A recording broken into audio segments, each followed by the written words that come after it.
नमस्कार, मी शामल भंडारे. न्यूज 18 लोकमत मध्ये तुम्हा सर्वांचं स्वागत करते. सुपरफास्ट 100 मधून पाहूयात वेगवान स्वरूपातल्या बातम्या.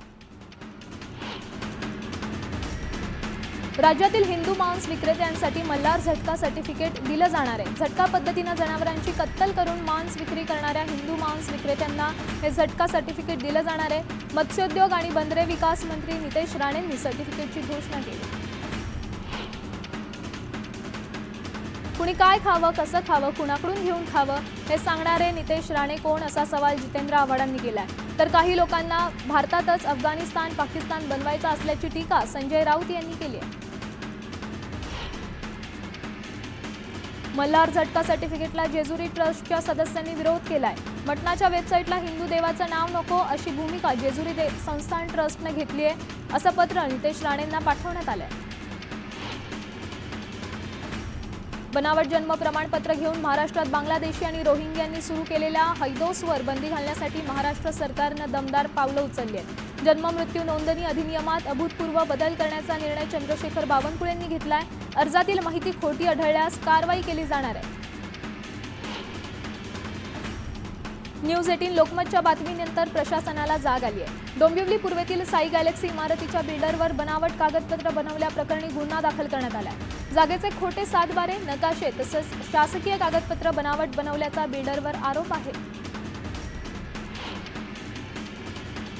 उल्हासनगरच्या भरतनगर भागात सर्वेसाठी गेलेल्या आशा सेविकांना मारहाण करण्यात आली आहे. 2 आशा सेविका क्षयरोग आणि कुष्ठरोगाच्या सर्वेसाठी गेल्या असता त्यांना एका व्यक्तीनं शिवीगाळ करत फरशी आणि दगड फेकून मारहाण केली आहे. अशा सेविकांनी कशीबशी आपली सुटका करून घेत पोलीस स्टेशन गाठलंय. पुण्यातील सिंहगड इन्स्टिट्यूटला महानगरपालिकेनं मोठा दणका दिलाय. 274 कोटींची थकबाकी न भरल्यामुळे एरंडवणे, कोंढवा, सिंहगड इथल्या 3 इमारती पालिकेकडून सील करण्यात आल्या. 5 जूनपर्यंत विठ्ठल मंदिरातील काम पूर्ण करण्याचे आदेश मंदिर समितीचे सहअध्यक्ष गहिनीनाथ महाराज औसेकर यांनी ठेकेदारांना दिलेत. आषाढी यात्रेच्या पार्श्वभूमीवर हे आदेश देण्यात आलेत. श्री विठ्ठल रुक्मिणी मंदिरात मूर्ती संवर्धन आणि गाभारा सुशोभीकरणाचं काम सुरू आहे. आमदार अबू आझमींना अटकपूर्व जामीन मंजूर झालाय. औरंगजेबास संदर्भात केलेल्या वक्तव्याबाबत अबू आझमींवर गुन्हा दाखल करण्यात आला होता. 20,000च्या जात मुचल्यावर हा जामीन मंजूर करण्यात आला. माजी गृहराज्यमंत्री सतेज पाटलांच्या पिंपरी चिंचवडमधील महाविद्यालयात बॉम्ब असल्याचा ईमेल आल्यामुळे खळबळ माजली. त्यानंतर आकुर्डीतील डॉक्टर DY पाटील महाविद्यालयात BDDSच्या पथकानं 3 तास तपास केला, मात्र काहीच न सापडल्यामुळे हा खोडसाळपणा असल्याचं समोर आलं. पोलिसांकडून धमकी देणाऱ्याचा शोध सुरू आहे. आरोपी गौरव अहुजाला पुणे न्यायालयानं न्यायालयीन कोठडी सुनावली आहे. गौरव अहुजानं पुण्यातील शास्त्रीनगर चौकात अश्लील चाळे आणि महिलांसमोर लघुशंका केली होती. या प्रकरणात अहुजाला शिक्षा सुनावण्यात आली. वाल्मिक कराड आणि त्यांची लोक मला मारून टाकतील असं संतोष देशमुखांनी हत्येच्या आदल्या दिवशीच सांगितलं होतं, असा धक्कादायक जबाब देशमुखांच्या पत्नी अश्विनी देशमुख यांनी दिलाय. बीडनंतर लातूरमध्ये भरदिवसा एका तरुणाला अमानुष मारहाण करण्यात आली आहे. राजश्री बार आणि क्लबमध्ये काही तरुणांचा वाद झाला. यानंतर भर रस्त्यात 5 ते 7 जणांच्या टोळक्यानं एका तरुणाला दगडानं ठेचून बेदम मारलं. या तरुणाची प्रकृती गंभीर असून पोलिसांकडून फरार आरोपींचा शोध सुरू आहे.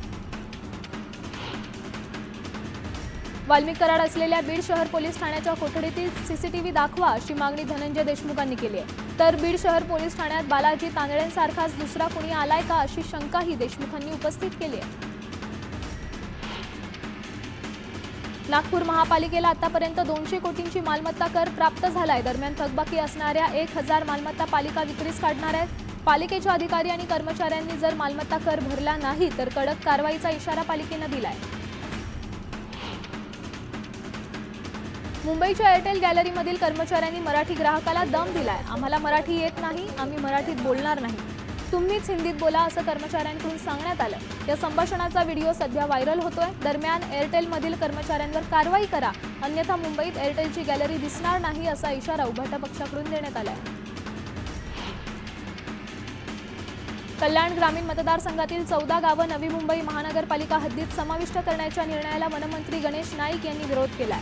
याबाबत गणेश नाईकांनी मुख्यमंत्र्यांना पत्र लिहित विरोध दर्शवला. विक्रोळीच्या कन्नमवारमध्ये 40 वर्ष जुन्या दुकानांवर म्हाडानं तोडक कारवाई केली आहे. दुकानांचा निर्णय न्यायालयात प्रलंबित आहे.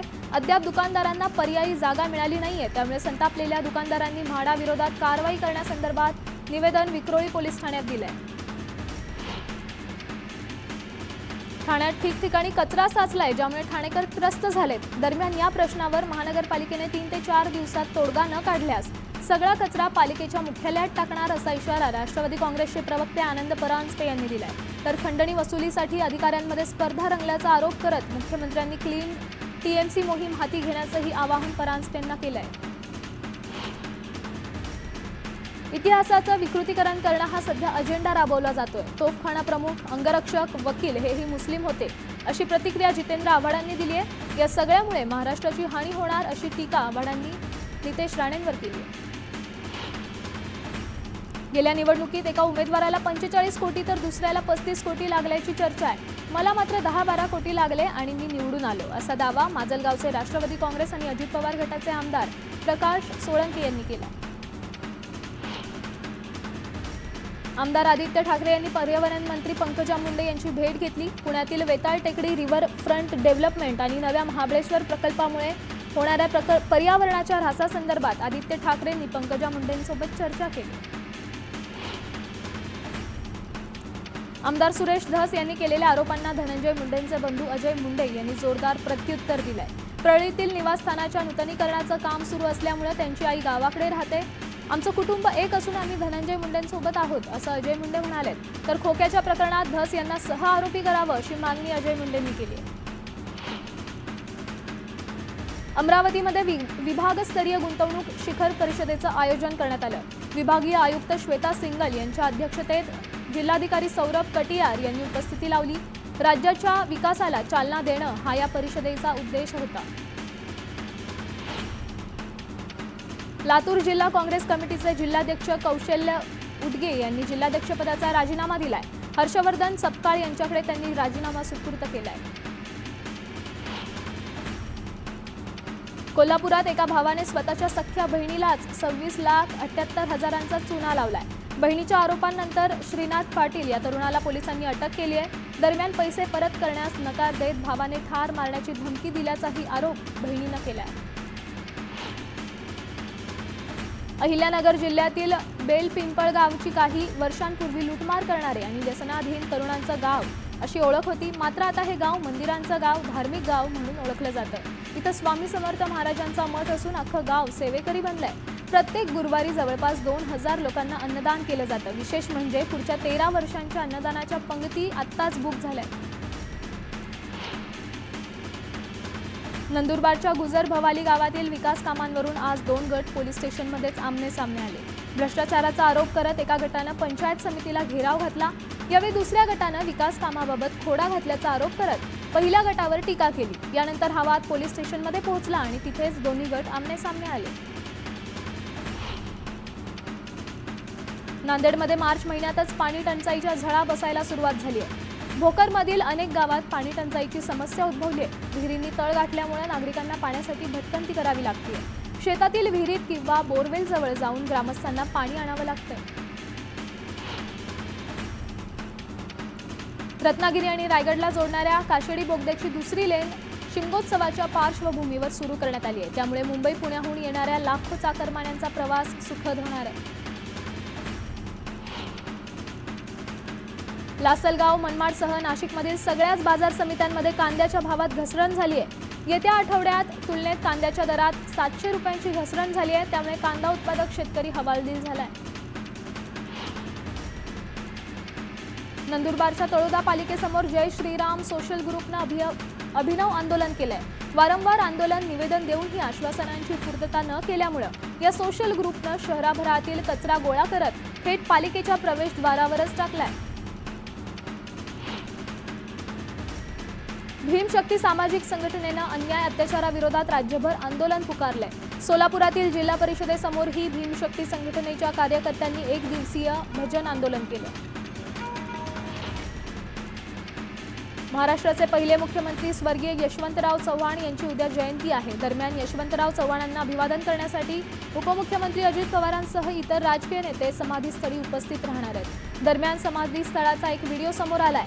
समाधीस्थळ परिसरात पाळीव कुत्री फिरत असल्याचं दिसतंय, त्यामुळे कराडकरांनी संताप व्यक्त केलाय। नागपुरातील प्रसिद्ध पोदारेश्वर राम मंदिरात 103 वर्ष पूर्ण झालेत। यानिमित्त मंदिर परिसर 1.5 लाख दिव्यांनी प्रज्वलित करण्यात आलाय। दिव्यांची आरास मांडताना प्रभू रामचंद्रांची गदा, धनुष्य, शंख यासारख्या चिन्हांची प्रतिकृती साकारण्यात आली। जळगाव जिल्ह्यातील यावल तालुक्यातल्या सातपुड्याच्या पर्वतरांगात असलेल्या श्री क्षेत्र मनुदेवी मंदिर संस्थानच्या वतीनं मंदिरावरील कळसाच्या जीर्णोद्धाराच्या कामाला सुरुवात करण्यात आली आहे। जुन्या कळसाची विधिवत पूजा करून जुना कळस हा मनुदेवीच्या गाभाऱ्यात स्थापन करण्यात आला आहे। कोकणात शिमगोत्सवाची धामधूम सुरू झाली असून चिपळूणमधील नवसाला पावणाऱ्या श्रीदेव सोमेश्वर आणि श्रीदेवी कारंजेश्वर देवस्थानच्या शिमगोत्सवाला सुरुवात झाली।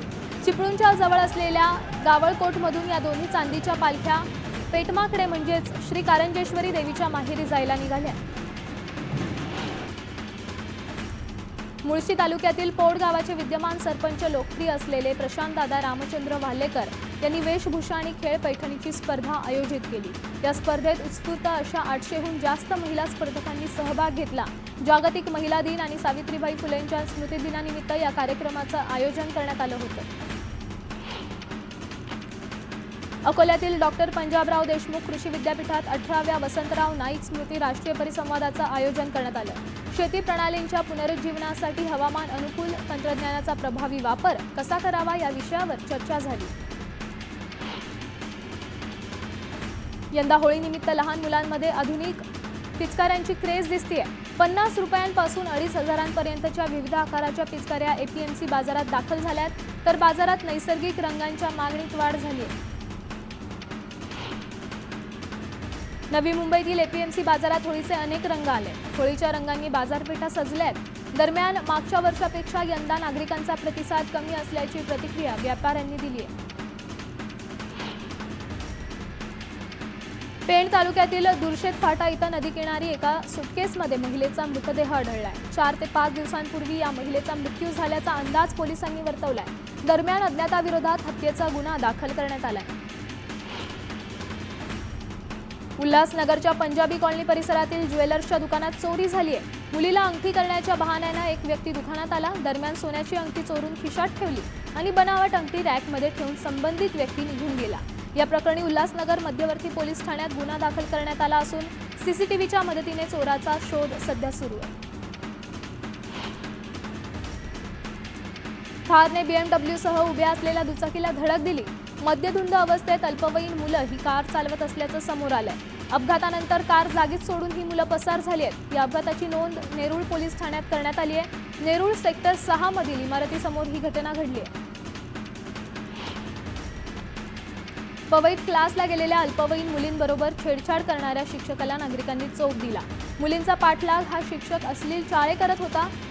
पोलिसांनी संबंधित शिक्षकाला ताब्यात घेतला असून अधिकचा तपास सध्या सुरू आहे। मीरा रोडमधील रसाज थिएटरच्या पार्किंगमध्ये अंमली पदार्थांचं सेवन करणाऱ्या तरुणाला पोलिसांनी ताब्यात घेतलंय। पोलिसांना पाहताच या तरुणानं पळ ठोकला, मात्र त्याचा पाठलाग करत पोलिसांनी त्याला ताब्यात घेतलं। या तरुणाकडून अंमली पदार्थ जप्त करण्यात आले।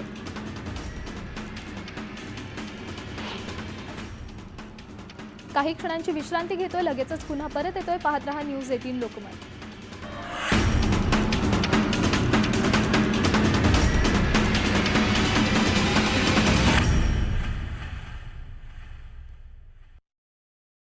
गेटवे ऑफ इंडिया मुंबई इथून मांडवा तसंच एलिफंटापर्यंत सुरक्षित प्रवासासाठी अत्याधुनिक सुविधांनी युक्त बोटींसाठी आर्थिक प्रोत्साहन देण्याचं धोरण जाहीर करण्यात आलं। सामाजिक न्याय विकासाच्या विविध योजना विविध महामंडळांकडून राबवण्यात येत आहेत। त्यासाठी खर्चामध्ये 42% वाढ करण्याची घोषणा अर्थसंकल्पात करण्यात आली। तर नमो आदिवासी स्मार्ट शाळा कार्यक्रमाच्या खर्चात 40% वाढ करण्यात आली। राज्यात एकूण 18 नवीन न्यायालयांची स्थापना करण्यात आली आहे। अमरावती, पुणे, छत्रपती संभाजीनगर, वर्धा, नागपूर, यवतमाळ, तुळजापूर, धाराशिव आणि हिंगोलीमध्ये न्यायालयांचा यामध्ये समावेश आहे। केंद्र सरकारनं भांडवली खर्चासाठी 50 वर्ष मुदतीच्या बिनव्याजी कर्जाची राज्यांना भांडवली गुंतवणुकीसाठी विशेष सहाय्य योजना सुरू केली आहे। या योजनेतून सरकारला 13,807 कोटींचा निधी प्राप्त झाला आहे। नाशकात होणाऱ्या कुंभमेळ्यासाठी सरकारकडून अभियान राबवण्यात येणार आहे। कुंभमेळ्याच्या पार्श्वभूमीवरती नमामि गोदावरी अभियान राबवण्यात येईल। आग्र्यामध्ये छत्रपती शिवाजी महाराजांचं भव्य स्मारक उभारण्यात येणार असल्याची घोषणा अजित पवारांनी केली आहे। तर पुण्यातील आंबेगाव इथे 4 टप्प्यात भव्य शिवसृष्टी उभारण्यात येणार असून 2 टप्प्यातील काम पूर्ण झालेली आहे। तर सरकार आणखीन 50 कोटी देणार अशी घोषणा या अर्थसंकल्पात करण्यात आली आहे। यंदाच्या अर्थसंकल्पात मराठी भाषा विभागासाठी 225 कोटी रुपयांच्या निधीची तरतूद करण्यात आली आहे। सार्वजनिक बांधकाम विभागाला 1,367 कोटी तर सामान्य प्रशासन विभागासाठी 2,899 कोटींच्या निधीची तरतूद करण्यात आली आहे।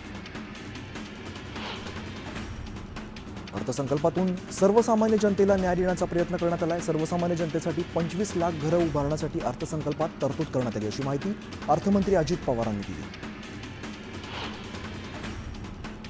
अर्थसंकल्प सादर केल्यानंतर उद्धव ठाकरेंनी सरकारवरती निशाणा साधलाय।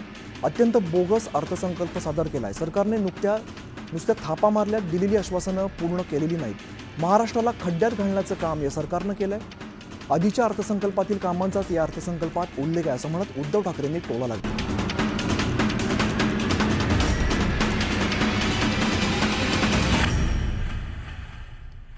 ब्रेकनंतर बुलेटिनमध्ये स्वागत। बातमी थेट पाकिस्तानातून आहे। पाकिस्ताननं ज्या दहशतवादाला आजवर खतपाणी घातलं तोच दहशतवाद पाकिस्तानसाठी आता भस्मासूर ठरलाय। पाकिस्तानच्या कोटवाहून पेशावरला जाणाऱ्या ट्रेनचं दहशतवाद्यांनी अपहरण केलंय।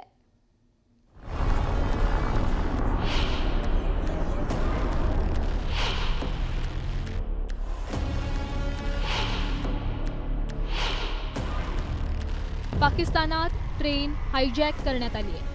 बलूच लिबरेशन आर्मीनं ती ट्रेन हायजॅक केली आहे।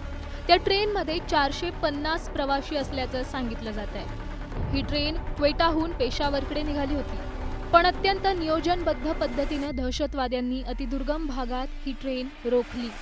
त्यामुळे पाकिस्तानी सैन्याला तिथं पोहोचणं कठीण झालंय।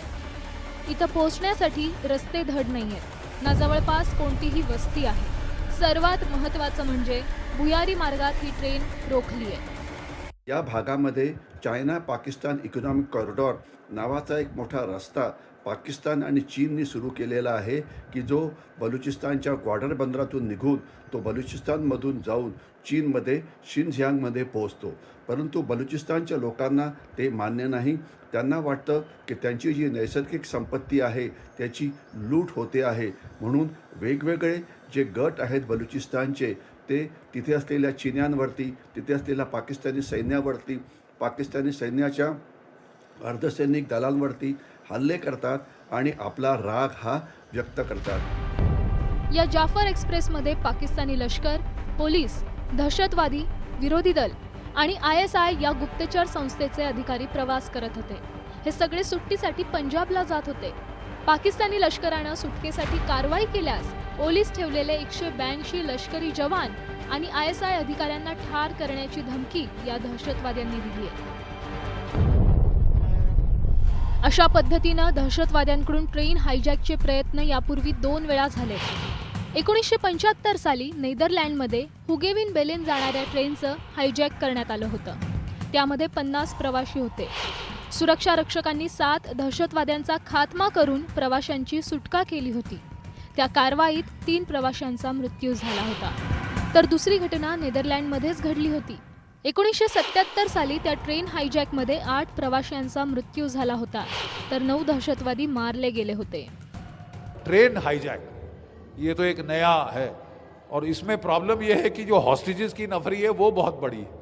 पहले तो कहा जा रहा था कि उन्होंने 450 जो ट्रेन में थे उनमें से वो लोग चुन के अलग किए हैं, औरतें बच्चे छोड़ दिए हैं, चुन के अलग किए हैं। वो लोग जो कि पाकिस्तान की फ़ौज से ताल्लुकात है, ISI से ताल्लुकात है, पुलिस से ताल्लुकात है, उनको पकड़ा है।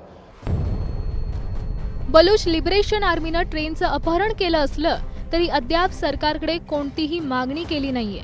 त्यामुळे या हायजॅक मागचं नेमकं कारण काय ते स्पष्ट झालेलं नाहीये। पण या घटनेमुळे दहशतवाद्यांनी एक प्रकारे पाकिस्तानी सैन्याला आव्हान दिलंय। आशिष राणे, न्यूज 18 लोकमत. या बातमीनंतर एक छोटासा ब्रेक घेतोय. पाहत रहा न्यूज 18 लोकमत.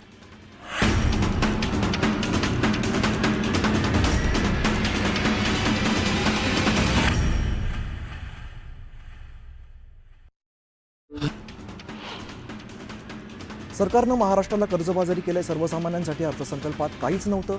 कंत्राटदारांसाठी मात्र बऱ्याच गोष्टी आहेत. लाडक्या कंत्राटदारांनीच हा अर्थसंकल्प गिळलाय असा हल्लाबोल उद्धव ठाकरेंनी केलाय. लाडक्या बहिणींसाठी अर्थसंकल्पात 2100 रुपयांची घोषणा केलेली नाहीये.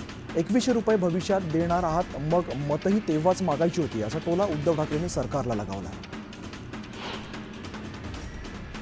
लाडकी बहीण योजनेवरून विरोधकांच्या टीकेला आदिती तटकरे यांनी प्रत्युत्तर दिलंय. विरोधक म्हणत होते योजना डिसेंबरनंतर बंद होईल, पण आम्ही यशस्वीरित्या योजना सुरू ठेवली आहे. तर 2100 रुपयांबाबतची भूमिका मुख्यमंत्री आणि उपमुख्यमंत्री मांडतील असं वक्तव्य तटकरे यांनी केलंय. अर्थसंकल्पावरती खासदार बळवंत वानखडेंनी हल्लाबोल केलाय. निवडणुकीच्या काळात केवळ पोकळ घोषणांचा पाऊस पडला, मात्र आता अर्थसंकल्पात सर्वसामान्यांच्या तोंडाला पानं पुसण्याचं काम या सरकारनं केलंय अशी टीका खासदार वानखडेंनी केली आहे. राज्याचे अर्थमंत्री अजित पवारांनी सन 2025-26चा अर्थसंकल्प सादर केलाय. अर्थसंकल्पामध्ये एकूण खर्चासाठी 7,20 कोटी रुपयांची तरतूद करण्यात आली आहे. तर 45,891 कोटी रुपयांचा तुटीचा हा अर्थसंकल्प सादर करण्यात आला आहे. राज्याच्या शाश्वत विकासाची रूपरेषा हातात घेतली आहे. त्यामुळे आता महाराष्ट्र थांबणार नाही आणि विकासही लांबणार नाही. राज्यामध्ये मोठ्या प्रमाणात गुंतवणूक आणणार असा विश्वास अर्थमंत्री अजित पवार यांनी व्यक्त केला आहे. शासनाकडून उद्योगाला प्रोत्साहन दिलं जात आहे. त्यामुळे देशी विदेशी गुंतवणुकीत वाढ होते, रोजगारात वाढ होते. दावोसमधून 56 कंपन्यांसोबत सामंजस्य करार झालाय. राज्यात 15 लाख कोटींची गुंतवणूक आली आहे. त्यातून 16 लाख रोजगार निर्मिती होईल अशी माहिती अजित पवारांनी दिली. बजेटमधून लाडक्या बहिणींच्या पदरी निराशा झाली आहे. 2100 रुपयांचा हप्ता देण्याची घोषणा करण्यात आलेली नाहीये. त्यामुळे महिलांना केवळ 1500 रुपयेच मिळणार आहे. तर लाडक्या बहीण योजनेसाठी 2025-26 या आर्थिक वर्षासाठी 36,000 कोटींची तरतूद करण्यात आली. यंदाच्या अर्थसंकल्पात शेती क्षेत्रासाठी 9,710 कोटी रुपयांची तरतूद करण्यात आली आहे. पशुसंवर्धन, दुग्धविकास व मत्स्य व्यवसाय विकास विभागाला 635 कोटी, तर फलोत्पादन विभागासाठी 708 कोटी रुपयांची घोषणा करण्यात आली आहे. अर्थसंकल्पातून शेतकऱ्यांच्या पदरी निराशा झाली आहे. शेतकऱ्यांच्या कर्जमाफीबाबत कोणतीच घोषणा अर्थसंकल्पात करण्यात आलेली नाहीये. त्यामुळे शेतकऱ्यांमध्ये नाराजीचं वातावरण आहे. 20 लाखांपेक्षा जास्त किमतीच्या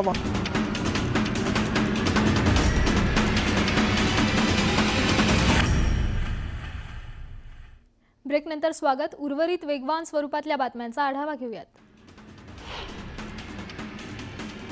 आरटीओ अधिकाऱ्यांवरच कारवाई करण्याचा दम देत 2 तरुणांनी जप्त केलेलं वाहन पळवून नेल्याची घटना जळगावात घडली आहे. या वाहनात अवैधपणे राख वाहून नेली जात होती, ज्यावर आरटीओनं कारवाई केल्यानंतर हा प्रकार घडला. दरम्यान हेच वाहन आरटीओ पथकानं पुन्हा पाठलाग करत धरणगावच्या पाळधीतून जप्त केलं. या प्रकरणी वाहन चालकासह इतर दोघांवर गुन्हा दाखल करण्यात आला. मुंबईतील गोरेगाव पूर्व वनराईत पोलीस ठाण्याच्या हद्दीतून 38 दिवसांच्या बाळाचं अपहरण करण्यात आलं होतं. दरम्यान वनराई पोलिसांनी सापळा रचून 4 आरोपींना अटक करत बाळाची सुखरूप सुटका केली. वाहन चोरी करणाऱ्या चोरट्याला गिट्टी खदान पोलिसांनी नागपूरमधून अटक केली आहे. प्रवेश कंगाले असं अटक करण्यात आलेल्या आरोपीचं नाव असून चौकशीत 3 चोरीचे गुन्हे उघडकीस आले. परभणीच्या मानवत शहरात भरधाव कारनं एका 54 वर्षीय व्यक्तीला उडवलंय. या अपघातात संबंधित व्यक्तीचा मृत्यू झालाय. महाराणा प्रताप चौक ही घटना घडली आहे. पोलिसांनी कार चालकाविरोधात गुन्हा दाखल केला असून फरार चालकाचा शोध सुरू आहे.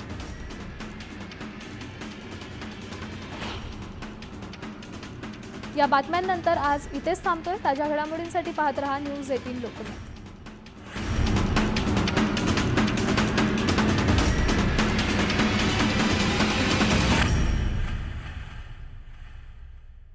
प्रायोजक 10% कर आकारण्यात येणार आहे. तर 4 चाकी वाहनांसाठी 1% कर वाढवण्यात आला आहे. महावितरण कंपनीने येत्या 5 वर्षांसाठी विजेचे दर निश्चित करण्याचा प्रस्ताव विद्युत नियामक आयोगाकडे सादर केला आहे. त्यामुळे वीज दर कमी होण्याची शक्यता आहे. यासह येत्या 5 वर्षात वीज खरेदी खर्चात 1,13,000 कोटी रुपयांची बचत होईल असा अंदाज आहे. मुंबईत लवकरच आंतरराष्ट्रीय दर्जाची 7 व्यापार केंद्र उभारणार आहेत. मुंबई आंतरराष्ट्रीय दर्जाचं आर्थिक विकास केंद्र म्हणजेच ग्रोथ हब म्हणून विकसित करण्याचा निर्णय घेण्यात आला आहे, अशी घोषणा अजित पवारांनी केली आहे. तर 2030 पर्यंत अर्थव्यवस्था 300 बिलियन पर्यंत नेण्याची उद्दिष्ट आहे. नक्षलग्रस्त म्हणून ओळखला जाणारा गडचिरोली जिल्हा आता स्टील हब म्हणून उदयास येईल. गडचिरोली जिल्ह्यासाठी 21,830 कोटी रुपयांच्या गुंतवणुकीचे सामंजस्य करार करण्यात आले. त्यातून जिल्ह्यामध्ये जवळपास 7,500 रोजगारांची निर्मिती होणं अपेक्षित आहे. मुंबई पुण्यात 64 किलोमीटरचे मेट्रो मार्ग सुरू होणार असल्याची माहिती अजित पवारांनी दिली. तर राज्यभरात 5 वर्षात 237 किलोमीटरचे मेट्रो मार्ग तयार करण्यात येणार असल्याची घोषणा या अर्थसंकल्पात करण्यात आली आहे. प्रधानमंत्री ग्राम सडक योजनेच्या 3ऱ्या टप्प्याअंतर्गत 6,500 किलोमीटर लांबीची 5,670 कोटी रुपये किमतीची कामं मंजूर असून त्यापैकी 3,785 किलोमीटर लांबीची कामं पूर्ण झाल्याची माहिती अजित पवारांनी दिली. तर सन 2025-26 साठी 1,500 किलोमीटर लांबीच्या रस्त्यांचं उद्दिष्ट ठेवण्यात आलं. महाराष्ट्रातील सागरी विकास धोरणात बंदर विकासासाठी विविध गोष्टींमध्ये सूट देण्यात आली आहे. पालघरमध्ये होणारं वाढवण बंदर जगातील पहिल्या 10 बंदरांमध्ये असेल. 300 दशलक्ष मेट्रिक टन वार्षिक माल हाताळण्याची क्षमता निर्माण केली जाईल. तर JNPTच्या तिप्पट वाढवण बंदर असेल असा दावा अजित पवारांनी केला आहे. मुख्यमंत्री मोफत बळीराजा वीज योजनेमध्ये 7,967 कोटींची सवलत देण्यात आलेली आहे, अशी घोषणा अजित पवारांनी केली आहे. तर जलयुक्त पाकिस्ताननं ज्या दहशतवादाला आजवर खतपाणी घातलं तोच दहशतवाद पाकिस्तानसाठी आता भस्मासूर ठरलाय. पाकिस्तानच्या कोटवाहून पेशावरला जाणाऱ्या ट्रेनचं दहशतवाद्यांनी अपहरण केलंय.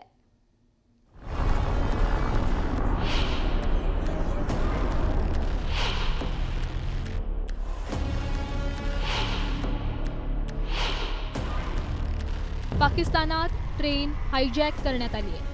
बलूच लिबरेशन आर्मीनं ती ट्रेन हायजॅक केली आहे. त्या ट्रेनमध्ये 450 प्रवासी असल्याचं सांगितलं जात आहे. ही ट्रेन क्वेटाहून पेशावरकडे निघाली होती, पण अत्यंत नियोजनबद्ध पद्धतीनं दहशतवाद्यांनी अतिदुर्गम भागात ही ट्रेन रोखली. त्यामुळे पाकिस्तानी सैन्याला तिथं पोहोचणं कठीण झालंय. इथं पोहोचण्यासाठी रस्ते धड नाहीयेत ना जवळपास कोणतीही वस्ती आहे. सर्वात महत्त्वाचं म्हणजे भुयारी मार्गात ही ट्रेन रोखली आहे. या भागामध्ये चायना पाकिस्तान इकॉनॉमिक कॉरिडॉर नावाचा एक मोठा रस्ता पाकिस्तान आणि चीननी सुरू केलेला आहे की जो बलुचिस्तानच्या ग्वाडर बंदरातून निघून तो बलुचिस्तानमधून जाऊन चीनमध्ये शिनझियांगमध्ये पोहोचतो. परंतु बलुचिस्तानच्या लोकांना ते मान्य नाही. त्यांना वाटतं की त्यांची जी नैसर्गिक संपत्ती आहे त्याची लूट होते आहे. म्हणून वेगवेगळे जे गट आहेत बलुचिस्तानचे ते तिथे असलेल्या चिन्यांवरती, तिथे असलेल्या पाकिस्तानी सैन्यावरती, पाकिस्तानी सैन्याच्या अर्धसैनिक दलांवरती हल्ले करतात आणि आपला राग हा व्यक्त करतात. या जाफर एक्सप्रेसमध्ये पाकिस्तानी लष्कर, पोलीस, दहशतवादी, विरोधी दल आणि ISI या गुप्तचर संस्थेचे अधिकारी प्रवास करत होते. हे सगळे सुट्टीसाठी पंजाबला जात होते. पाकिस्तानी लष्करानं सुटकेसाठी कारवाई केल्यास पोलीस ठेवलेले 182 लष्करी जवान आणि ISI अधिकाऱ्यांना ठार करण्याची धमकी या दहशतवाद्यांनी दिली आहे. अशा पद्धतीनं दहशतवाद्यांकडून ट्रेन हायजॅकचे प्रयत्न यापूर्वी 2 वेळा झाले. 1975 साली नेदरलँडमध्ये हुगेविन बेलेन जाणाऱ्या ट्रेनचं हायजॅक करण्यात आलं होतं. त्यामध्ये 50 प्रवासी होते. सुरक्षा रक्षकांनी 7 दहशतवाद्यांचा खात्मा करून प्रवाशांची सुटका केली होती. त्या कारवाईत 3 प्रवाशांचा मृत्यू झाला होता. तर दुसरी घटना नेदरलँडमध्येच घडली होती. 1977 साली त्या ट्रेन हायजॅकमध्ये 8 प्रवाशांचा मृत्यू झाला होता, तर 9 दहशतवादी मारले गेले होते. ट्रेन हाईजैक ये तो एक नया है और इसमें प्रॉब्लम ये है कि जो हॉस्टेजेस की नफरी है वो बहुत बड़ी है. पहले तो कहा जा रहा था कि उन्होंने 450 जो ट्रेन में थे उनमें से वो लोग चुन के अलग किए हैं, औरतें बच्चे छोड़ दिए हैं, चुन के अलग किए हैं. वो लोग जो कि पाकिस्तान की फ़ौज से ताल्लुकात है, ISI से ताल्लुकात है, पुलिस से ताल्लुकात है, उनको पकड़ा है. बलूच लिबरेशन आर्मीनं ट्रेनचं अपहरण केलं असलं तरी अद्याप सरकारकडे कोणतीही मागणी केली नाहीये. त्यामुळे या हायजॅक मागचं नेमकं कारण काय ते स्पष्ट झालेलं नाहीये. पण या घटनेमुळे दहशतवाद्यांनी एक प्रकारे पाकिस्तानी सैन्याला आव्हान दिलंय. आशिष राणे, न्यूज 18 लोकमत. या बातमीनंतर एक छोटासा ब्रेक घेतोय. पाहत रहा न्यूज 18 लोकमत.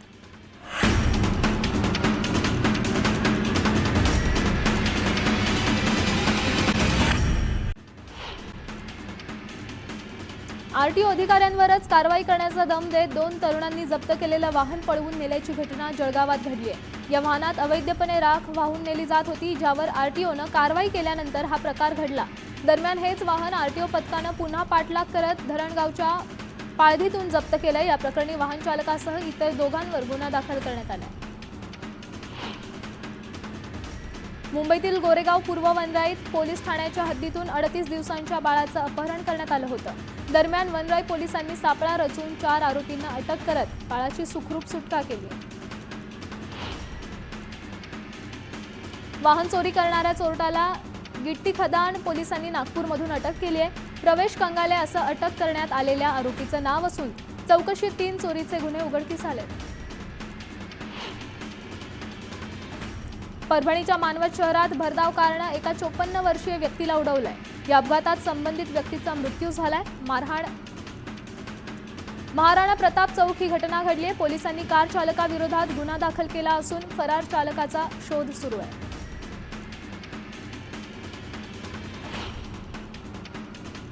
या बातम्यांनंतर आज इथेच थांबतोय. ताज्या घडामोडींसाठी पाहत रहा न्यूज 18 लोकमत.